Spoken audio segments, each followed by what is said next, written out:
I'm Jeanette Keynes from Jewelry Arts Inc. In this video, I'm going to show you how to solder prongs onto a gorgeous molten setting.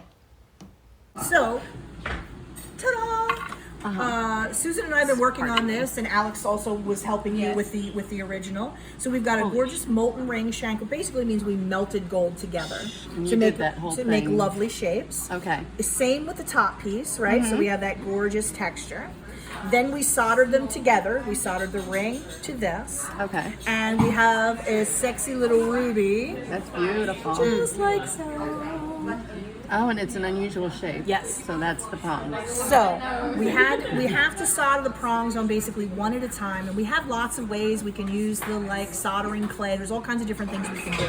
But because of the way all of this had to be, we really had to set up the prongs and solder them one at a time so that they end up in the right place. So we were not able to do any of my other easier tricks for setting up prongs. So instead, we have the monster you see in front of you, which is just a whole lot of third arms. Right. I'm also adding a little bit of no flow to the bottom of the prongs to additionally protect them from reflowing.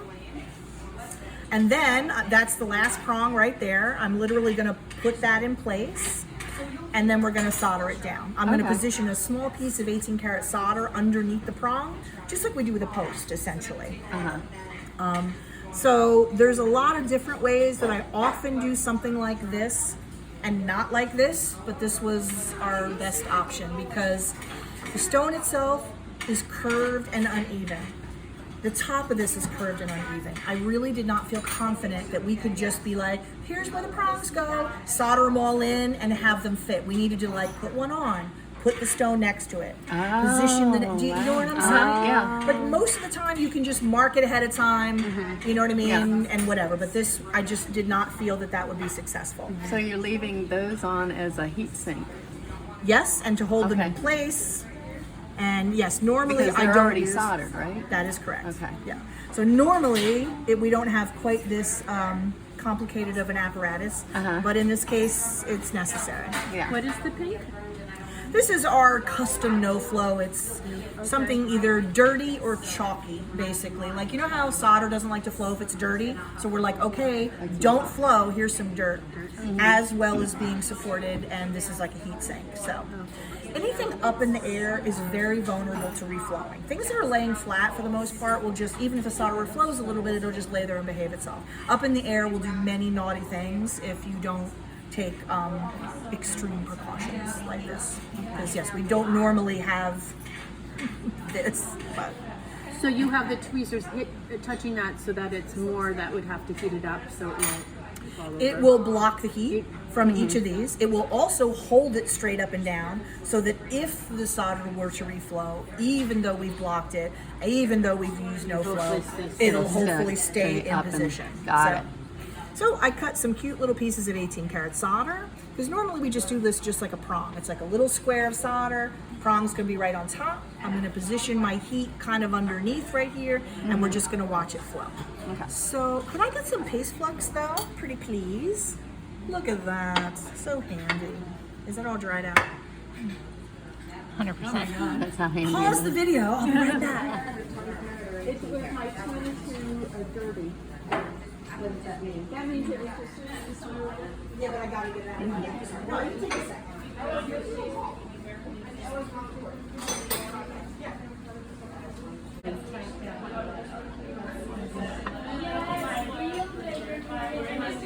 Have to go stop. And action.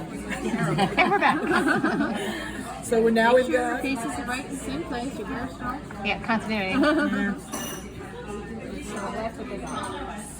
Yeah. So I put a little bit of paste flux there. I'm going to put my little bit of solder there. Does that look like as left of the dot as you require, or Maybe a drop more to the left. More to the so left? you don't see the little. Yeah. yes? All right. Let's try to get the last and final prong in place.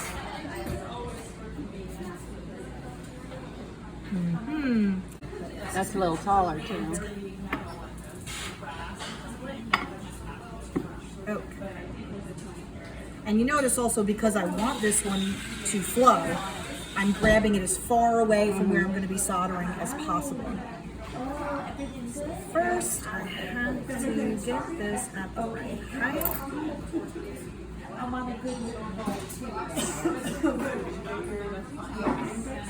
And always remember, when you're soldering, the soldering itself is going to take 25 seconds.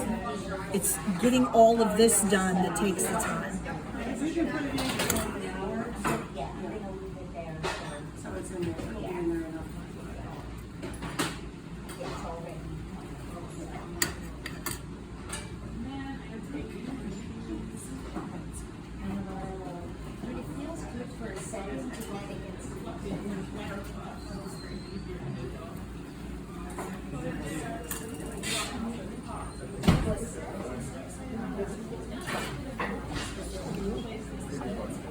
I believe that is actually correct. Take a look. So I've just got a little square of solder. The prong is sitting right on top. Now while I'm heating, I always gently touch this and make sure that you're not getting any kind of movement. Because if you are getting any kind of movement, it means that instead of actually physically touching, it's a hair off, and then nothing happens.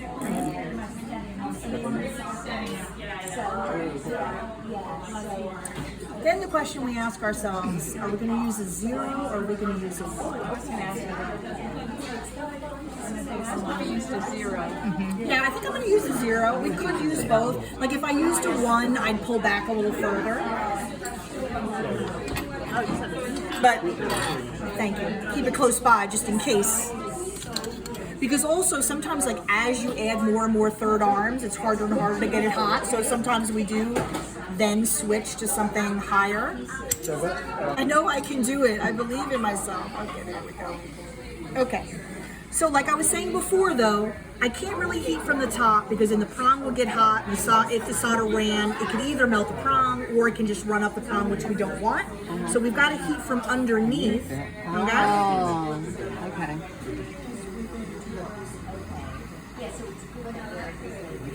And we've also got like third arms fucking everywhere. So this may take a little longer to heat than, you know, a normal scenario. Do you need the light off? No, it's fine.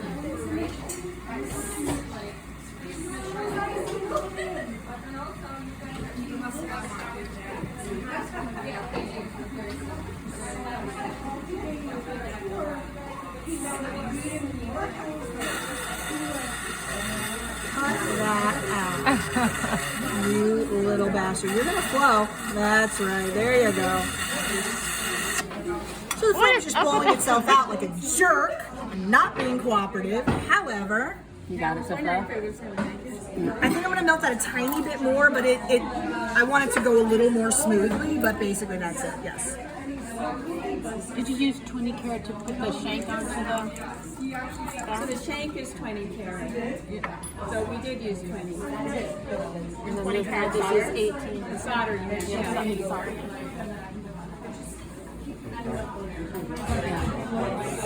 Yeah, so the only solder I was able to find was 22. What do you mean find find? 20, just online. I couldn't find 20 karat solder. Not on my website, which is where I told everybody to go to get their materials. No. It's on there. Have it today. No, it's there. It's there. Okay. But I didn't go on your website, obviously. Well, if you just want solder made by any schmo, then, you know, Yeah. you get So what is you get. Devil going to bring extra? Well, usually you have to call him and order it. Okay. We may have some here, but I will look into that issue. Okay. I'm just making sure I've got a little, it keeps wanting to burn off, but I'm making sure we got a little extra paste flux there. Because apparently today is not the day where my materials are going to cooperate with me, or my words also. But I'm just going to flow it a tiny bit more. Okay. Because like it flowed, but it's just not real smooth there, and I just want to do a tiny bit more. I could stop and pickle, but there's no fucking way that I want to dismantle this whole thing, clean it off, and set it up again. If I had to, I would, but I do not want to, and therefore I'm going to try to avoid it.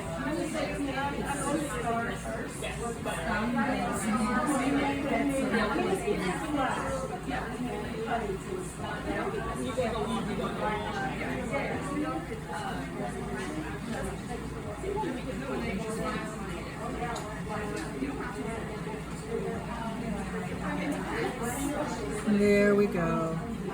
It just like, you know, Yeah. like it melted, but it hadn't really made that nice meniscus nipple. up the side. Right, yeah. So I'm gonna let Alexis get in here and try to take a little bit of a close up, and then we'll let it cool. You know, we'll pickle and we'll look at it and make sure everything is okay.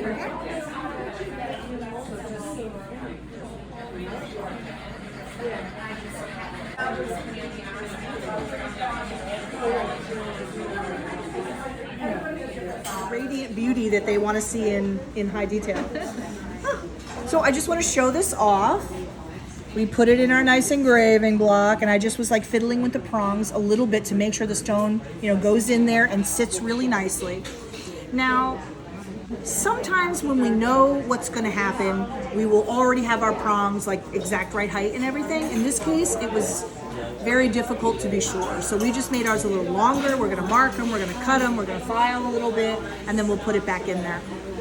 And one thing that may not seem really important that I was saying before, do not hold this in your hand and put the stone in and try to put it so that it's held so that you can just pay attention to the stone.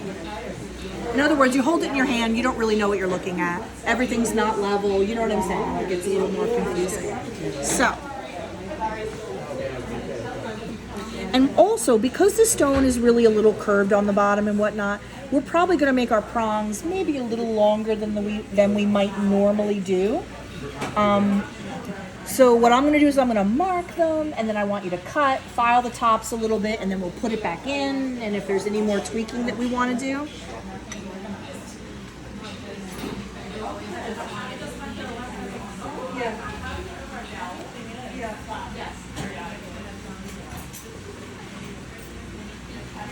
Because also, all four of these might end up being very slightly different heights because the stone itself varies.